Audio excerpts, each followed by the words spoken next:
সবকিছু শুরু হয় একটা ছোট্ট ছেলেকে নিয়ে, যার নাম স্টিভ, যে আমাদের মাইনক্রাফটের মজার দুনিয়ায় নিয়ে যায়। আমরা কথা বলছি ওভারওয়ার্ল্ড নিয়ে, মানে মূল পৃথিবীর জমি। একটা বিশাল স্যান্ডবক্স যেটা মজার গল্পে ভরপুর, যেগুলো সামনে আসার অপেক্ষায় আছে। যখন স্টিভ ছোট ছিল, তার স্বপ্ন ছিল দুনিয়ার সবচেয়ে ভালো মাইনার হওয়ার, কারণ নতুন জায়গায় যেতে, জিনিস বানাতে এবং নতুন সরঞ্জাম তৈরি করতে সে খুব ভালোবাসত। কিন্তু যখনই সে কাছের মাইনে যাওয়ার চেষ্টা করত, একজন বিরক্তিকর বুড়ো তাকে থামিয়ে দিত। সেখানে একটা কড়া নিয়ম ছিল, বাচ্চাদের নয়, শুধু বড়দের অনুমতি ছিল।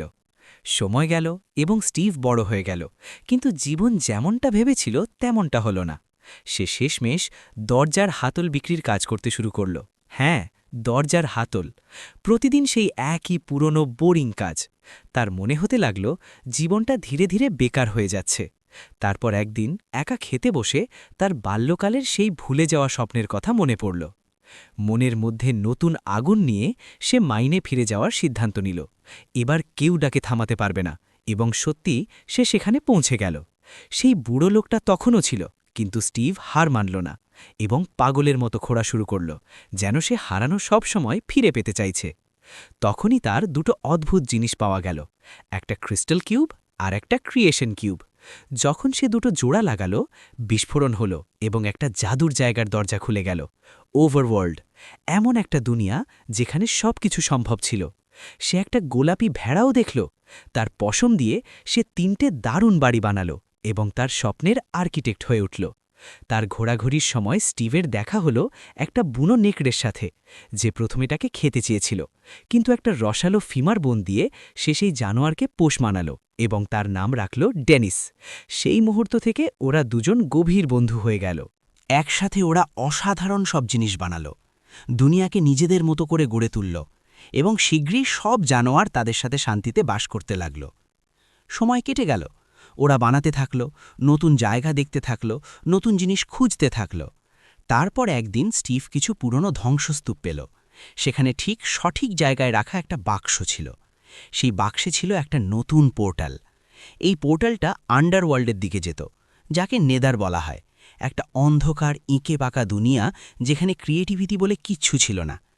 এই জায়গাটা পিগলিনদের দিয়ে ভরা ছিল, লোভী, নিষ্ঠুর শূকরের মতো প্রাণী। আর এরা সবাই একজন শক্তিশালী জাদুকরী মালগোসার জন্য কাজ করত। এই পিগউইচ ছোটবেলায় কঠিন পরিস্থিতির কারণে খারাপ হয়ে গিয়েছিল। সে ড্যান্সার হতে চেয়েছিল, কিন্তু তার নিজের লোকেরা তাকে নিয়ে ঠাট্টা করেছিল। এমনকি তার বাবা তাকে বাড়ি থেকে বের করে দিয়েছিল, তাকে লজ্জা বলেছিল। তখন থেকে সে শুধু ঘৃণার ভরসায় বেঁচেছিল। মালগোসার ক্রিয়েশন কিউব চাইছিল। এটা নিয়ে সে সারা দুনিয়ার উপর রাজত্ব করতে চেয়েছিল। কিন্তু স্টিভ, যে চালাক এবং সাহসী ছিল, অর্ব নিয়ে পালিয়ে গেল। সে সেই অর্ব ডেনিসকে দিল এবং একটা মিশন দিল, এটা পৃথিবীতে নিয়ে যাও এবং এমন জায়গায় লুকিয়ে রাখো যেখানে কেউ খুঁজে পাবে না। ডেনিস এটা করে দেখালো। সে দুনিয়া পেরিয়ে সেই সবচেয়ে শক্তিশালী আর্টিফ্যাক্টটা স্টিভের ওয়াটার বেডের নিচে লুকিয়ে রাখল। যতক্ষণ সেটা ওখানে আছে, মূল দুনিয়া নিরাপদ। বছরের পর বছর পরে আমরা দেখা পাই গ্যারেট গ্যারিসনের সাথে, একজন তরুণ ছেলে যে ভিডিও গেমের দুনিয়া বদলে দিয়েছিল, একটা হিট আর্কেড গেমের স্টার হয়ে। তার আবর্জনা ছোড়ার অদ্ভুত দক্ষতা ছিল, এত নিখুঁত যে তাকে ট্র্যাশম্যান নাম মিলেছিল। সে এতটাই বিখ্যাত হয়েছিল যে তাকে $1,000,000 চুক্তি মিলেছিল। তার কাছে সব কিছু ছিল, কিন্তু একদিন সে উচ্ছেদের নোটিশ পেল। ভাগ্য তাকে উচ্চতা থেকে সরাসরি নিচে ফেলে দিল। এখন গ্যারেট পুরোপুরি কপর্দকশূন্য। তো হ্যাঁ, গ্যারেট, যে এখন ভেঙে পড়েছিল এবং ফিরে আসার আশায় ছিল, একটা লোকাল নিলামে গেল, আশায় যে তাকে এমন কিছু পাবে যা বিক্রি করে কিছু আয় করতে পারবে। সেখানকার একজন স্টাফ তাকে একটা পুরনো আর্টিফ্যাক্টের কথা বলল, যেটা খুব দামি। কৌতূহলী হয়ে গ্যারেট বলল, যদি সস্তায় দেয় এবং ভালো করে দেখতে দেয় তাহলে কেনার কথা ভাববে। নিলাম শুরু হলো, এবং সামান্য দরকষাকষির পরে গ্যারেট সেই রহস্যময় জিনিসটা $900 নিয়ে নিল, প্রতিশ্রুতি দিয়ে যে 6 মাসে টাকা দেবে। কিন্তু যখন সে বাক্সটা খুলল, পুরোপুরি হতাশ হল। বাক্সটা একদম খালি মনে হলো। রাগে তার মনে হলো ঠকে গেছে। সে জোরে বাক্সের ঢাকনা বন্ধ করে দিল। সে জানত না যে ক্রিয়েশন কিউবটা তাতেই ছিল, একদম সামনে লুকানো। হতাশায় অন্ধ হয়ে সে খেয়ালই করেনি। পাশে দাঁড়িয়ে থাকা একজন, যে তার অভিযোগ শুনছিল যে সে পুরোপুরি কপর্দকশূন্য, বলল, মনে হয় এরকম সন্দেহজনক নিলামে ধনসম্পদ খোঁজা এবার বন্ধ করা উচিত। এদিকে আমরা দেখা পাই হেনরি ও তার বড় বোন ন্যাটালির সাথে। মায়ের মারা যাওয়ার পর ওরা দুজন শহরে নতুন এসেছে। ন্যাটালি, যে তার জীবন আবার পথে আনার চেষ্টা করছিল, একটা ছোট্ট কাজ শুরু করল, যেটা দিয়ে ভাড়া মেটাতে পারবে। তাদের নতুন বাড়িতে ডন নামের একজন বন্ধুত্বপূর্ণ রিয়েল এস্টেট এজেন্ট তাদের স্বাগত জানালো, মিষ্টি কথা ও উষ্ণতা নিয়ে। পরের সকালে ন্যাটালি হেনরির জন্য নাস্তা বানালো, একটা পিৎজা, যেন সে তার নতুন স্কুলের বন্ধুদের সাথে ভাগ করে নিতে পারে। সে হেনরিকে একটা পারফিউমের শিশিও দিল, শুধু ভালোবাসা দেখাতে। কিন্তু হেনরি, যে এখনও পরিবর্তনের দুঃখে কষ্ট পাচ্ছিল, কোনোরকম ধন্যবাদ বলে স্কুলের প্রথম দিনে বেরিয়ে গেল। ওদিকে গ্যারেট তার দোকানে পুরনো ঝুটজামা পরিষ্কার করছিল। তখন হেনরি সেখানে এসে পৌঁছল। ছেলেটা কৌতূহলী ছিল, গ্যারেটকে একটা পিৎজার টুকরো অফার করল, বিনিময় কিছু পরামর্শ চেয়ে। গ্যারেট, যে নিজেকে জীবনের গেমের সেলসম্যান বলতো, মজা করে বলল তার পরামর্শের দাম $50 প্রতি ঘন্টা। মজা করতে করতে সে কিছু সত্যিকারের কথা বলল। বন্ধুরা পাজলের মতো, কখনো তোমার কাছে সব টুকরো থাকে আর কখনো মাত্র একটা টুকরো কম থাকে যেটা তুমি পূর্ণ মনে করো। সে আরও বলল, তুমি একা দল হতে পারো না, কিন্তু মাত্র আরেকজনের সাথে তুমি যে কোনো কিছু হারাতে পারো। অনুপ্রাণিত হয়ে হেনরি পিৎজা ছেড়ে ক্লাসের দিকে চলে গেল। স্কুলে তার সাথে প্রিন্সিপালের দেখা হলো, যিনি তাকে নেম ট্যাগ দিলেন। কথার মাঝে প্রিন্সিপাল হঠাৎ বললেন যে তার বিবাহ বছরের পর বছর আগেই শেষ হয়ে গেছে, কিন্তু তারা শুধু কুকুরগুলোর প্রতি ভালোবাসার জন্য একসাথে ছিলেন। পরে হেনরি ক্লাসরুমে পৌঁছল, যেখানে ব্যঙ্গাত্মক শিক্ষক তার জীবনকে ঘৃণা করার অভিযোগ করছিলেন। ক্লাস শুরু হলো এবং তারা একটা গ্রুপ প্রজেক্ট শুরু করল। হেনরি ভুলবশত একটা পার্ট ভুল রাখল এবং হঠাৎ জেটপ্যাক প্রোটোটাইপ বেকাবু হয়ে গেল। সেই মুহূর্তে কাছেই কাজ করছিল ন্যাটালি। সেই বেকাবু গ্যাজেটটা তার বিল্ডিংয়ে পড়ায় সে চমকে উঠল। প্রিন্সিপাল ঘাবড়ে গেলেন এবং হেনরির গার্ডিয়ানের সাথে কথা বলার দাবি করলেন। ঘাবড়ে হেনরি গ্যারেটকে ফোন করল এবং কাকতি মিনতি করে তাকে তার আঙ্কেল হতে অনুরোধ করল। যেই গ্যারেট জানতে পারল হেনরির কাছে $26 নগদ আছে, সে তৎক্ষণাৎ রাজি হয়ে গেল। প্রিন্সিপালকে বোঝানোর চেষ্টায় হেনরি গ্যারেটের দোকানের পেছনে সেই অদ্ভুত কিউবটা দেখল এবং এটার সম্পর্কে জিজ্ঞেস করল। গ্যারেট কাঁধ ঝাঁকিয়ে বলল সে এটা $95 বিক্রি করছে। সে বিলকুল জানত না এই কিউবটা আসলে কি করে। কিন্তু তারপর কিছু বাক্সে হাতরাতে হাতরাতে ওরা একটা পুরনো ইনস্ট্রাকশন ম্যানুয়াল পেল। সেখানে একটা সতর্কবার্তা বড় বড় অক্ষরে লেখা ছিল, কোনো অবস্থাতেই ওআরবি ও ক্রিস্টাল কিউব একসাথে জোড়া লাগানো উচিত নয়। তাতে এও লেখা ছিল, কক্ষণও নয়। গরিব হয়ে গেলেও শুধু এই ভেবে কিউব খোলো না যে এতে কোনো ধনসম্পদ লুকানো আছে। কৌতূহলী হওয়ায় এবং সতর্কতাকে পুরোপুরি অগ্রাহ্য করে দুজন এটা দেখার সিদ্ধান্ত নিল। ওরা একটা পুরনো খালি মাইনে গেল এটা দেখতে যে এই জিনিসে কোনো শক্তি আছে কিনা। ওরা জানত না যে এমন একটা অ্যাডভেঞ্চারের শুরু করতে যাচ্ছে যা তাদের জীবন চিরতরে বদলে দেবে। এদিকে ন্যাটালি দেখল হেনরি বাড়ি আসেনি। চিন্তিত হয়ে এবং কোনো উপায় না পেয়ে সে রিয়েল এস্টেট এজেন্ট ডনকে ফোন করল। ডন একটা ট্র্যাকিং অ্যাপের সাহায্যে হেনরির অবস্থান বের করল। সে একটা পুরনো খালি মাইনে ছিল। এক মুহূর্তও নষ্ট না করে ওরা দুজন তাকে খুঁজতে বেরিয়ে পড়ল। যখন ওরা সেখানে পৌঁছল, ওরা কিছু বন্য ও বিপজ্জনক দৃশ্য দেখল। সেই রহস্যময় কিউবটা জ্বলছিল, তা থেকে অদ্ভুত এনার্জি বের হচ্ছিল যা হেনরিকে নিজের দিকে টানছিল। দ্বিতীয়বার না ভেবে সবাই মিলে হেনরিকে ধরল এবং একের পর এক ওরা সবাই ঘূর্ণিতে টানা পড়ল, পোর্টাল পেরিয়ে সরাসরি ওভারওয়ার্ল্ডে। চারদিকে নতুন দুনিয়া দেখে অবাক গ্যারেট গর্বের সাথে নিজেকে 90 দশকের গেমিং লেজেন্ড বলে পরিচয় দিল। কিছুক্ষণ পরেই ওরা সেই বিখ্যাত পিঙ্ক শিপটা দেখল, যেটা তাদের কৌতূহলের সাথে দেখছিল। কিন্তু ওরা একা ছিল না। একজন ভিলেজার যে পোর্টাল খুলতে দেখেছিল তাদের পেছন পেছন পৃথিবীতে এসে গেল, যা দুই দুনিয়ার মধ্যে একটা বন্য সংযোগ শুরু করে দিল। এদিকে উদাস ও শূন্য নেদারে পিগলিনরা খুঁড়তে খুঁড়তে ক্লান্ত হয়ে গিয়েছিল, কিন্তু তারা এতটুকুও শোনা পায়নি। মালগোসা আবার রেগে দিয়েছিল, মৃত্যুর চেয়েও খারাপ শাস্তির হুমকি দিচ্ছিল। যদি তারা দ্রুত সোনা খুঁজে না পায় তাহলে সে তাদের রসালো পর্ক চপসে পরিণত করে দেবে। তখনই তারা একটা সংকেত পেল, ওআরবির পোর্টাল আবার সক্রিয় হতে শুরু করেছে। সে তৎক্ষণাৎ স্টিভের কাছে পৌঁছল, যে এখনও তার বন্দী ছিল। সে জানত যে ওআরবি চুরি করেছে, সে সেখানেই ছিল। বেশি নাটক না করে সে স্টিভকে ছেড়ে দিল, কিন্তু একটা কড়া শর্ত রাখল, যদি সে তার প্রিয় নেকড়ে ডেনিসকে বাঁচাতে চায় তাহলে তাকে যা তা ফিরিয়ে দিতে হবে। ওদিকে ওভারওয়ার্ল্ডে গ্যারেট পিঙ্ক শিপকে ইমপ্রেস করার অনেক চেষ্টা করছিল। তার কাছ থেকে সোনা খুঁজে আনার মিশন চাইছিল। সময় গেল, কিছু হলো না। তারপর হঠাৎ ডেনিস দ্য উলফ দ্রুত দৌড়ে এলো। সে জোরে ঘেউ ঘেউ করতে শুরু করল এবং পিঙ্ক শিপ পিছিয়ে গেল। পুরো এলাকা চুপ হয়ে গেল। কিন্তু সেই চুপ বেশিক্ষণ থাকল না। ভয়ানক শব্দ আসতে শুরু করল। Hunter skeleton, giant spider, zombie আর ক্রিপাররা ছায়া থেকে বেরিয়ে পুরো দমে আক্রমণ করতে শুরু করল। সবাই প্রাণ বাঁচাতে ছুটল, কিন্তু হেনরি ঘাবড়াল না। সে তার বুদ্ধি ব্যবহার করল এবং ব্লক দিয়ে দেওয়াল বানাতে শুরু করল, যাতে বাকিদের বাঁচাতে পারে। গ্যারেট লুকিয়ে পড়ল, কিন্তু একটা ক্রিপার তার পাশেই বিস্ফোরণ ঘটাল, যাতে সে মাথা ঘুরে পড়ল। তার চিৎকার তার অবস্থান জানিয়ে দিল এবং দ্রুতই জম্বিরা তাকে ঘিরে ফেলল। সেই হুলস্থুলে পিঙ্ক শিপও ধরা পড়ল। ঠিক তখনই বাকি গ্রুপ গ্যারেটকে বাঁচাতে পৌঁছাল। লড়াই খুব জমকালো ছিল। তখন হঠাৎ স্টিভ এক সত্যিকারের হিরোর মতো এলো। তার অসাধারণ দক্ষতায় সে সব শত্রুকে শেষ করে দিল। সবাই অবাক হয়ে গেল।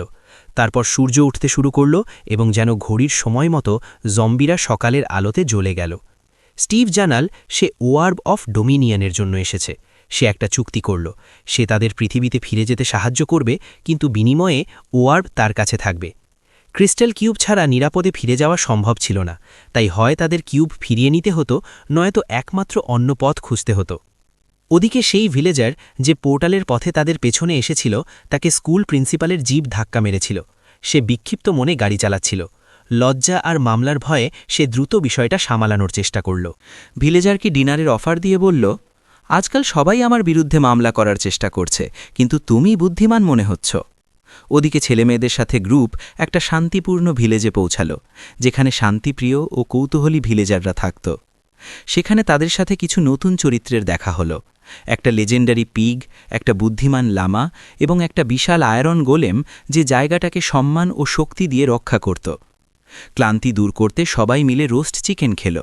স্টিভ, যে সবসময় সতর্ক করে দিল যে চিকেনটা লাভার ওপর রান্না হয়েছিল এবং এখনও খুব গরম। কিন্তু গ্যারেট, যে নিজের দুর্বলতা স্বীকার করতে অহংকারী ছিল, সতর্কতা অগ্রাহ্য করে একটা বড় টুকরো খেয়ে সবার সামনে সম্মান রক্ষার জন্য ব্যথা সহ্য করে নিল। ওদিকে নেদারে মালগোসার রাগ ফেটে পড়ল। বারবার ব্যর্থতায় ক্লান্ত হয়ে সে তার সেনার সবচেয়ে শক্তিশালী জেনারেল চাঙ্গুসকে ডাকল, যে সবচেয়ে শক্তিশালী এবং আশ্চর্যের বিষয়ে সবচেয়ে দয়ালু পিগলিন ছিল। সে চাঙ্গুসকে জানালো যে 4 জন অপরিচিত মানুষ, যাদের সে রাউন্ডিজ বলত, তাদের পাঠানোর আগে সে একটা নেদার ওয়ার্ড দিল, একটা বিশেষ তাবিজ, যাতে সে ও তার সেনা রাস্তায় জম্বিফায়েড বেকনে পরিণত না হয়। এখন আর কোনো অবহেলা নয়, সে আদেশ দিল, ওআরবি নিয়ে আসো, যাই করতে হোক। এদিকে ওভারওয়ার্ল্ডে গ্রুপ লেজেন্ডারি ম্যানশনের দিকে এগিয়ে চলল। রাস্তায় তারা স্টিভের ইনভেন্টারি পেল, একটা জাদুর জায়গা যেখানে ঢেরো টুলস, গ্যাজেট এবং মজার জিনিস ছিল। সেখানে তারা এন্ডার পার্ল পেল, একটা দারুণ জিনিস যেটা যেখানে ছুড়বে সেখানে টেলিপোর্ট করে দেবে। গ্যারেট, যে গ্যারেটই ছিল, তৎক্ষণাৎ এন্ডার পার্ল ব্যবহার করে ফেলল, না ভেবেই যে এটাই তাদের শেষ পার্ল ছিল। পরে স্টিভ তাদের দেখালো কিভাবে দুনিয়ার সামগ্রী দিয়ে টুলস বানাতে হয়। উৎসাহিত হয়ে গ্যারেট তার অস্ত্র বানালো। একটু অদ্ভুত ছিল, কিন্তু কাজ চলছিল। অন্যদিকে হেনরি আসল দুনিয়ার কিছু ঝুট জামা মাইনক্রাফটের সামগ্রীর সাথে মিলিয়ে কিছু খুব কাজের জিনিস বানিয়ে ফেলল। পরে গ্যারেট স্টিভকে একপাশে নিয়ে কথা বলল। সে স্বীকার করল যে সে ওয়ার্বের ভেতরে লুকানো নোটটা পড়ে ফেলেছে এবং সরাসরি গুজবের ধনসম্পদের ব্যাপারে জিজ্ঞেস করল। স্টিভ সত্যি বলে দিল, হ্যাঁ, তার কাছে ডায়মন্ডের গুপ্তধন আছে, কিন্তু সেটা মাইন্সে অনেক গভীরে, ম্যানশন থেকে অনেক দূরে। সেখানে পৌঁছানো বড় ঝুঁকির ছিল, কিন্তু গ্যারেট পলক ফেলল না। সে স্টিভের চোখে চোখ রেখে বলল, নো ডায়মন্ডস, নো ওয়ার্ব। তাই ওরা মাইন্সের দিকে রওনা হলো। যেই বেরোতে যাবে, ধুম করে পিগলিনরা এসে গেল। জেনারেল চাঙ্গুস স্টিভের সাথে নিজের পরিচয় দিল, নরমভাবে, কিন্তু এমন লহজায় যেন বলছে, আমি তোমাকে পলকে শেষ করতে পারি। স্বভাবমতো স্টিভ পরিস্থিতি সামালানোর চেষ্টা করল, কিন্তু গ্যারেট, যে একটু ঈর্ষান্বিত ছিল এবং মনোযোগ কাড়তে চাইছিল, মাঝখানে ঝাঁপিয়ে পড়ল। তার অদ্ভুত ডিআইওয়াই অস্ত্র নিয়ে সে চাঙ্গুসকে আক্রমণ করল এবং পুরোপুরি লক্ষ্যভ্রষ্ট হল, বরং স্টিভকেই মেরে বসল। চাঙ্গুসের তো আচরও লাগল না। হৈ হুল্লোড় শুরু হল। লড়াইয়ে সবাই ছিটকে গেল। ন্যাটালি ও ডন এক গ্রুপে রইল, আর ছেলেরা গ্যারেট ও হেনরি আলাদা হয়ে গেল। বিচ্ছিন্ন হওয়ার আগে তারা ম্যানশনে দেখা করার প্ল্যান করল। পালাতে সাহায্যের জন্য স্টিভ বিশেষ ফ্লাইট উইংস বিতরণ করল, কিন্তু তার কাছে মাত্র 2 জোড়া ছিল। হঠাৎ সে গ্যারেটকে ধরল এবং তার সাথে উড়ে গেল। এরপর এক দারুণ আকাশপথে তাড়া শুরু হলো। ওরা দেওয়ালের মধ্যে দিয়ে দ্রুত বের হলো, ধারালো আক্রমণ এড়ালো, দারুণ কারসাজি দেখালো এবং পিগলিনের সেনা থেকে পালানোর চেষ্টা করল। একবার তারা একটা শান্ত মাঠের ওপর দিয়ে উড়ে গেল, যেখানে নিচে ঘুমন্ত পান্ডা কিছু না জেনে ঘুমাচ্ছিল। শেষমেশ গ্যারেট ও স্টিভ ওয়াটার ড্রপ মোড চালু করল এবং একটা হ্রদে ছপাত করে নামল, পুরোপুরি নিরাপদ, একটুও আঘাত ছাড়া। ওদিকে পৃথিবীতে স্কুল প্রিন্সিপাল সেই ভিলেজারের সাথে সারপ্রাইজ ডেটে ছিল, যাকে তিনি তার জিপ দিয়ে ধাক্কা মেরেছিলেন। ডিনারের সময় তিনি বললেন যে তার ডিভোর্স হয়ে গেছে, বললেন তার এক্স হাজব্যান্ডের কোনো ব্যক্তিত্বই ছিল না। এদিকে ওভারওয়ার্ল্ডে স্টিভ মালগোসার ব্যাপারে খুলে বলল। পুরনো দিনে মালগোসার স্বপ্ন ছিল ওয়ার্ল্ড ক্লাস ডান্সার হওয়া। তার মুভস ছিল দারুণ, স্টাইলিশ, নেদারের কড়া ঐতিহ্যের চেয়ে অনেক এগিয়ে। কিন্তু তার বাবা তাকে বাড়ি থেকে বের করে দিয়েছিল, তার আবেগের কারণে অপমানিত হয়ে। এরপর সে সৌন্দর্য ও ক্রিয়েটিভিটিকে চিরতরে ছুঁড়ে মেরেছিল। যদি মালগোসা ওয়ার্প পেয়ে যায়, তাহলে সে ওভারওয়ার্ল্ডকে সব নিরীহ প্রাণীসহ ধ্বংস করে দেবে। কিন্তু স্টিভ দ্বিধায় ছিল। তার প্রিয় নেকড়ে ডেনিসকে বাঁচাতে তার ওয়ার্প দরকার ছিল, যে এখনও নেদারে মালগোসার কবজায় ছিল। এদিকে ন্যাটালি ও রিয়েল এস্টেট এজেন্ট ডনের হঠাৎ দেখা হলো স্টিভের লেজেন্ডারি উলফের সাথে। তাকে চিনতে পেরে ডন চালাকি করে তাকে একটা হার দিল বিশ্বাস জিতে নিতে। ডেনিস এই ভালোবাসায় মুগ্ধ হল, তাদের কাছে আসতে দিল। জেনে যে সে স্টিভের, তারা ডেনিসের পেছনে চলার সিদ্ধান্ত নিল, এই আশায় যে সে তাদের বাকি গ্রুপের কাছে নিয়ে যাবে। ওদিকে মাটির নিচে ছেলেরা অবশেষে সেই গভীরতায় পৌঁছল যেখানে দামি ডায়মন্ড লুকানো ছিল। কিন্তু তখনই স্টিভ, যার মাইনারের নাক খুব তীক্ষ্ণ ছিল, কিছু গন্ধ পেল যেটা সে ভালো করে চিনত, নেদার ওয়াটের স্পষ্ট গন্ধ। আর এর মানে হতে পারে শুধু একটা কথা, লেজেন্ডারি পিগ এখানেই ছিল। স্টিভ তৎক্ষণাৎ পুরনো রাগ উঠে আসতে দেখল। হেনরি গ্যারেটের ওপর ক্ষেপে উঠল, রাগে যে তারা ডায়মন্ড হারিয়ে ফেলছে।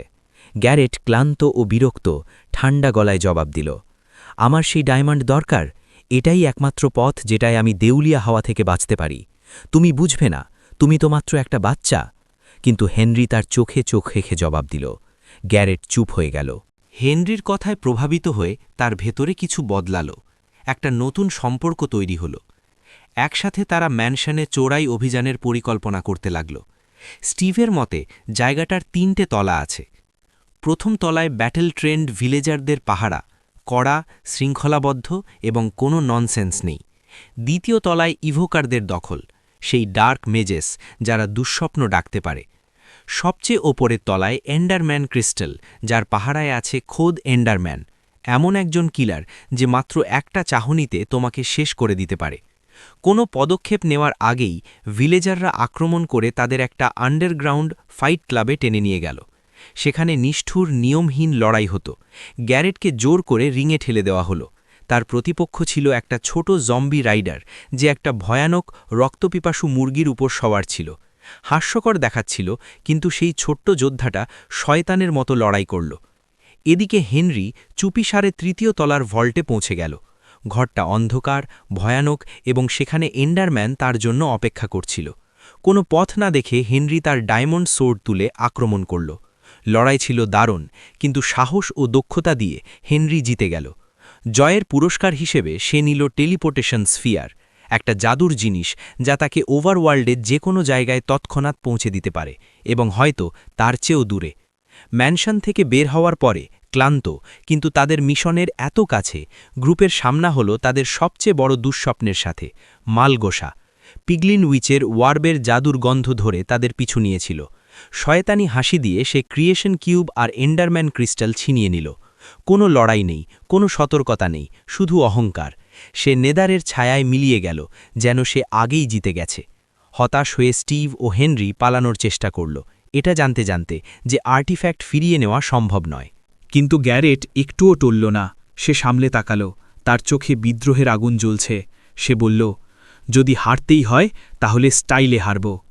সে তার হাত ওপরে তুলল এবং চিৎকার করল, এবং তারপর সে এক দারুণ বিস্ফোরণ ঘটাল। বিস্ফোরণের ঢেউ সবাইকে ছিটকে দিল। ছেলেরা আহত ও কোনো রকমে জ্ঞানে ধ্বংসস্তূপের মাঝে পড়ে রইল।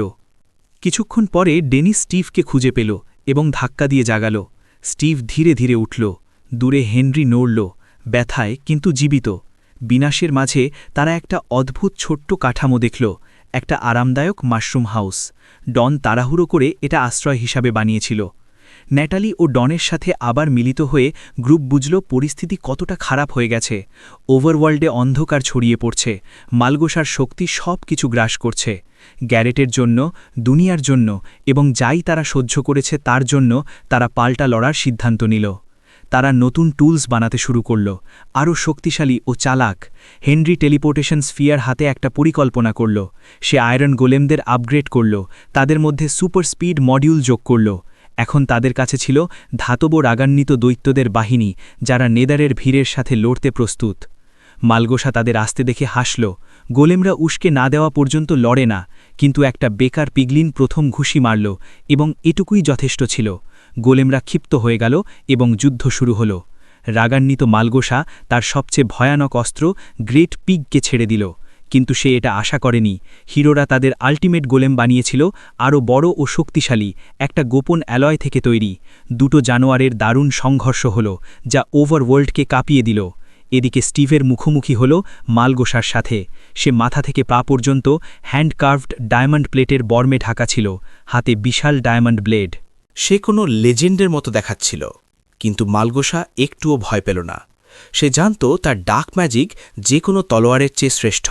যুদ্ধের ময়দানে অন্যদিকে হেনরি ওর্ব অফ ডমিনিয়নের দিকে এগিয়ে যাচ্ছিল, আর ন্যাটালি একা রয়ে গেল। ঠিক সেই মুহূর্তে যখন গ্রেট পিগ গোলেমের লড়াই থেকে মুক্ত হল, সে ন্যাটালির দিকে ছুটল। তার কাছে পালানোর কোনো পথ ছিল না। কিন্তু কিছু খারাপ ঘটার আগেই একটা কণ্ঠস্বর ভেসে এলো। ডন ছিল একটা পাহাড়ের উপর দাঁড়িয়ে, বুনো নেকড়েদের একটা দলে ঘেরা, যাদের সে জানি না কীভাবে পোষ মানিয়ে একজোট করে ফেলেছিল। একটা তীক্ষ্ণ শীষ দিয়ে সে আক্রমণের আদেশ দিল। নেকড়েরা গ্রেট পিগের উপর ঝাঁপিয়ে পড়ল। একটা বন্য প্রাচীন লড়াই শুরু হল। তখন হুলুস্থলের মাঝে গ্রেট পিগ রাগে আগুনবর্ষী হয়ে হেনরির দিকে একটা বিপজ্জনক বিম ছড়ল। হেনরি আঘাত পেল, সে পড়ে গেল এবং যুদ্ধের ময়দান নিস্তব্ধ হয়ে গেল। সবাই থমকে গেল। তখন ধোঁয়া ও আগুনের মাঝ থেকে গ্যারেট ছাই থেকে ফিনিক্সের মতো উঠল। সে দৌড়ে হেনরিকে ধরল এবং তাকে নিরাপদ জায়গায় নিয়ে গেল। বাকি শক্তি নিয়ে হিরোরা আবার একত্রিত হল। তারা মালগোসার ডাক মেশিনারি ভেঙে দিল এবং ওব অফ ডোমিনিয়ন একটা গভীর গর্তে ছুড়ে দিল। হঠাৎ আলো আবার জ্বলে উঠতে শুরু করল। ওভারওয়ার্ল্ড শ্বাস নিল, ভারসাম্য ফিরে আসছে। কিন্তু যেই ওর্ব পড়ল, গ্রেট পিগ তা ধরে ফেলল। সব আশা যেন হারিয়ে গেল। তখনই আল্টিমেট গোলেম এক দারুণ শেষ আঘাত করল। সে জানোয়ারটাকে ধ্বংস করে দিল এবং ওর্ব চিরতরে ফিরিয়ে নিল। ওর্ব আবার তাদের হাতে, এবং এখন শেষ লড়াইয়ের সময়। স্টিভ মালগোসার মুখোমুখি হতে এগিয়ে গেল। সে দুর্বল, ঘেরাও এবং পরাজিত। স্টিভ তার চোখে তাকাল। শেষ হয়েছে, তুমি হেরে গেছ। কিন্তু এখনও সে তাকে ধোঁকা দেওয়ার চেষ্টা করল। 3 বার সে লুকানো ছুরি নিয়ে ঝাঁপল। 3 বার স্টিভ তাকে ঠেকাল। স্টিভ জানল যুদ্ধ শেষ হয়ে গেছে। কিন্তু তাকে হত্যার বদলে সে চলে গেল, তাকে জীবিত রেখে গেল, যাতে সে তার পরাজয়ের লজ্জা নিয়ে বেঁচে থাকে। বিপদ পুরোপুরি শেষ করার পরে স্টিভ গ্রুপকে বিদায় বলল। সে হেনরির দিকে ঘুরল এবং তাকে ওভারওয়ার্ল্ডে থেকে যাওয়ার অফার দিল, একটা নতুন জীবন শুরু করার সুযোগ। কিন্তু হেনরি হেসে মাথা নাড়ল। সে বাড়ি যাচ্ছে। স্টিভ তার সিদ্ধান্তকে সম্মান করল। সে তার বিশ্বস্ত নেকড়ে ডেনিসের সাথে দেখা করল, কিন্তু তারপর সবাইকে চমকে দিল। সে ডেনিসের কাছে ঝুঁকল এবং তার দড়িটা ডনকে দিয়ে দিল। তার শান্তির জীবন দরকার, এবং তোমারও। স্টিভ হালকা হাসি নিয়ে বলল। তারপর সে গ্যারেটকে জড়িয়ে ধরল, তাকে সত্যিকারের বন্ধু ও সাহসী যোদ্ধা বলল। ন্যাটালি ও ডনকে তাদের সাহসিকতার জন্য ধন্যবাদ দিল। সে একে একে তাদের পোর্টাল দিয়ে যেতে দেখল, এবং যখন সে তার শান্ত ওভারওয়ার্ল্ডের জীবনে ফিরে যেতে যাবে, স্টিভ থামল। সে এদিক ওদিক তাকাল, একটু ভাবল, এবং নতুন সাহস নিয়ে সে পৃথিবীর পোর্টালে চলে গেল। কিছুদিন পরে সব কিছু বদলে গেছে। গ্যারেট বড় লেভেল আপ করে নিয়েছে। তার দোকান এখন পুরো হিট। সে হাসেল ও গেমিংয়ের মাস্টার হয়ে গেছে। গ্রুপ মিলে তাদের বন্য অ্যাডভেঞ্চারের ওপর একটা নতুন ভিডিও গেম লঞ্চ করল। জীবন এর চেয়ে ভালো হতে পারে না। ডন রিয়েল এস্টেট ছেড়ে দিয়েছে এবং এখন অ্যাডভেঞ্চারের জন্য বেঁচে আছে। ডেনিসকে নিয়ে যেখানে যায় মজা নিয়ে যায়, যেমনটা তার নতুন ক্যাচ ফ্রেজ বলে। ন্যাটালি তার নিজের সেলফ ডিফেন্স স্কুল খুলেছে। এখন সে একটা লোকাল হিরো, কমিউনিটির স্টার।